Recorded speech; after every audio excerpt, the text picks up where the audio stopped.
কবি নীলুফাৰী মাতা কবিতাৰ শিৰোনাম শামুকৰ খোলা। মই মোক এতিয়াও শামুকৰ খোলাৰ মাজতে ৰাখোঁ। মোক প্ৰতিটো ক্ষণতেই প্ৰয়োজন হয় এখন আপুৰুগীয়া খোলাৰ। মুকলিকৈ মুখখন উলিয়াই বতাহ বিচাৰিলে পুৰণিৰ তীব্ৰতা বাঢ়ে। বৰষুণত মুখখন উলিয়াই পানী বিচাৰিলে জাগি উঠে সুতীব্ৰ পিয়াহ।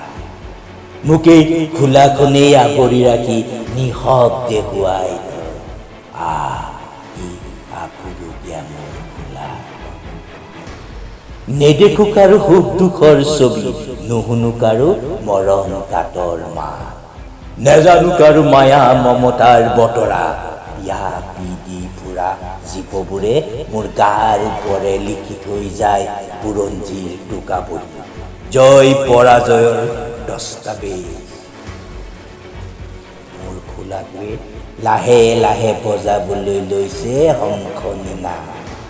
মাজে মাজে ৰূপ লৈ শংখৰ, ই কয় শামুকেই শংখ, মই তাৰ শ্বাসত বংশ।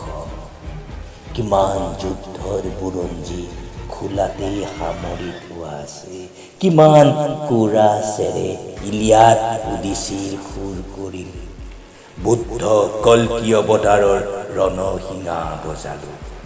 শ্ৰীকৃষ্ণই ফুটিছিল পাঞ্চজন্যত কুৰুক্ষেত্ৰৰ বাবে।